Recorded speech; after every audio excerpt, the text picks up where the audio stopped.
Si vous venez d'allumer votre poste transistor, vous êtes bel et bien sur la radio Maranatha et sur l'heure du gospel. Nous voici en plein pied dans la rubrique enseignement de l'émission. Aujourd'hui, nous avons la grâce de recevoir le pasteur Jean-Martin Nestor, une fois encore, pour nous entretenir cette fois-ci sur la thématique le péché sexuel. Alors, homme de Dieu, bienvenue sur cette émission. Voici tout de suite ma première question. Qu'est-ce que le péché sexuel selon la Bible? Bonsoir, soyez bénis, chers auditeurs, chères auditrices, dans le nom de Jésus-Christ. Le péché sexuel, selon la Bible, est reconnu sous le vocal de l'impudicité. L'impudicité. Et un impudique, c'est celui qui a les caractères qui violent, qui transgressent les normes, les convenances, ce que la parole de Dieu dit en matière du sexe. Et il les transgresse sciemment, volontairement. On parlera alors du péché sexuel. Quelles sont les pratiques sexuelles interdites par la Bible? Il y a tellement de pratiques sexuelles que Dieu a interdites. Quand nous lisons dans Exode chapitre 22, verset 19, il est dit clairement, tu ne te coucheras pas avec une bête. Donc, aller faire le sexe avec un chien, avec un chat, avec un bœuf, avec un mouton, c'est un péché puni de mort. Quand nous lisons dans Lévitique chapitre 18, verset 22 jusqu'à 23, il est dit clairement, tu ne te coucheras pas avec un homme comme on se couche avec une femme. L'homosexualité. Tout ça là, est englobé dans l'impudicité. Donc, homme et homme ne peuvent pas s'amuser sexuellement. L'homosexualité est formellement interdite. Et la femme ne peut pas jouir du plaisir avec une femme. Tout ça, c'est puni de mort. Quand nous lisons dans Lévitique chapitre 20, verset 11, et tout ça encore, c'est dans l'impudicité. Un homme ne doit pas se coucher avec la femme de son père. Puni de mort. Aujourd'hui, il est rare même de voir le papa meurt, l'enfant fait les virages, il prend la femme de son papa. C'est un péché grave. Du vivant de Jacob, Ruben est allé se coucher avec une concubine de Jacob. Quoique Ruben soit le premier-né, qui devait avoir double portion de droit, qui devait avoir une prépondérance, il a été disqualifié, déchu. Il a perdu sa préséance, sa bénédiction, sa place, parce qu'il a commis de l'abomination. Toutes ces choses sont des abominations. Lévitique chapitre 20, verset 12. Toute personne qui se couche avec sa belle-fille, c'est-à-dire se couche avec la femme de son fils, c'est une abomination. Et nous allons profiter pour élargir. Un homme qui se couche avec la sœur de sa femme, c'est une abomination. Tout ça, c'est des péchés sexuels. La conscience collective n'accepte pas ces choses. Et Dieu n'a pas validé ces choses. Toute personne qui se couche avec sa secrétaire, c'est de l'abomination. Tout ça, c'est des péchés sexuels. Toute personne qui se couche avec sa domestique, c'est le péché sexuel. C'est de l'impudicité. Ainsi de suite. Et c'est puni de mort. Quand vous lisez Lévitique chapitre 20, là, à partir du verset 11 jusqu'au verset 15, c'est puni de mort, puni de mort, puni de mort, puni de mort. Le péché sexuel est tellement vaste et compromet l'homme. Quand Dieu n'a pas validé cette union, il y a problème. Alors, quels sont les moyens d'éviter le péché sexuel? La Bible nous dit clairement qu'il faut fuir. Il n'a pas dit de résister. La Bible n'a pas dit de résister. Il faut fuir. Fuyez l'impudicité. Ça veut dire que quand il y a une occasion qui semble se présenter pour vous conduire à l'impudicité, vous sortez de ce milieu. Vous vous dégagez comme la gazelle. Vous avez une secrétaire qui commence par ouvrir ses cuisses n'importe comment. Vous la licenciez, vous la remerciez. Vous avez une belle sœur qui commence par laisser ses seins n'importe comment dans votre maison. Vous la renvoyez, vous la faites partie de votre maison. Il faut fuir. Si un boulot vous réclame ces choses, vous fuyez comme Joseph a fui. Il a fui l'impudicité.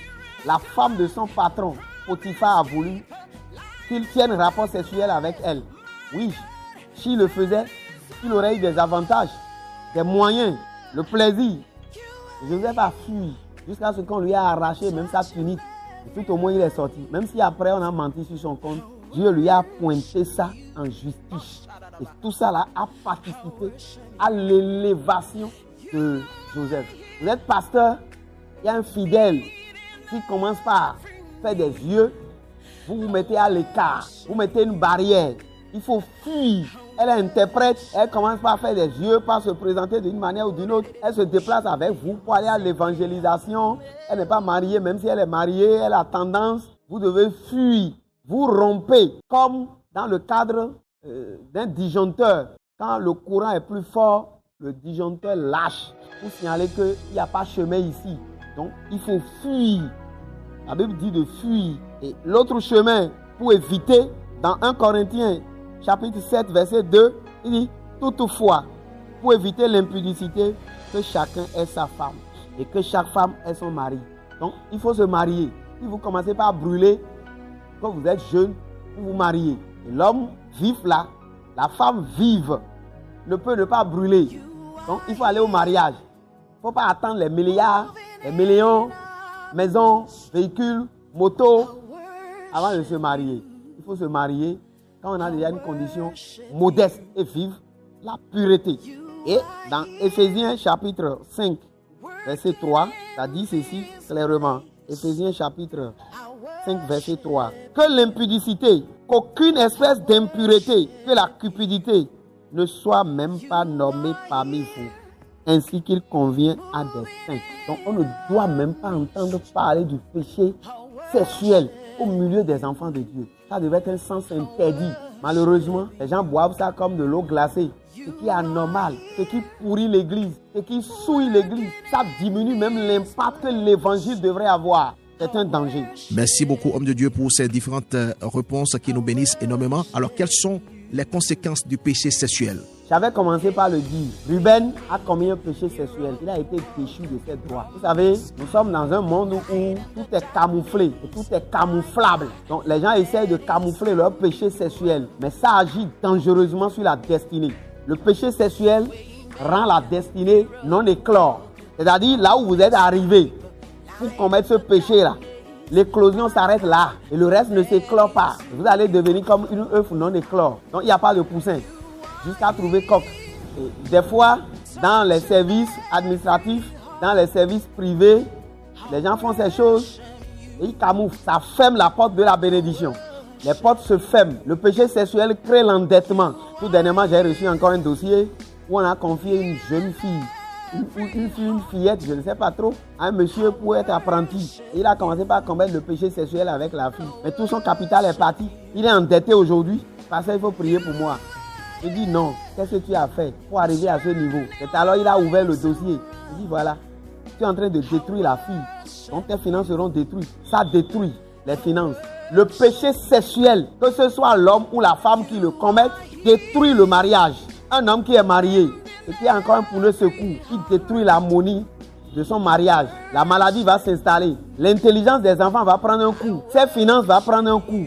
Il est bloqué, il est coincé. Des fois même là, ça crée le dénuement. L'homme de gloire, l'homme brillant va devenir sombre. Et les pasteurs le savent. Parce que ceux qui ont commis le péché sexuel ont de difficultés à conduire un ministère au sommet. Ils poireautent. Le péché sexuel est un danger. Et vous savez, la Bible dit quelque chose. Il dit celui qui commet l'adultère a péché contre son propre corps. Donc quand vous commettez le péché sexuel, vous vous détruisez. C'est que vous avez signé le contrat avec le destructeur. Détruis-moi. Vous commettez le péché sexuel, vous êtes allé signer un contrat avec le destructeur. Et le destructeur, c'est Satan. Voici ma toute dernière question. Que pouvons-nous donc retenir du péché sexuel? On peut retenir que c'est le péché qui détruit l'homme. Tous les autres péchés sont à l'extérieur. Le péché sexuel s'attaque à l'âme. Celui qui le commet a signé le contrat avec le destructeur Satan pour dire viens me détruire. Merci beaucoup, homme de Dieu, d'avoir répondu favorablement à notre invitation. Cette maison, c'est chez vous. Vous pouvez revenir à tout moment. On va vous accueillir à bras ouverts.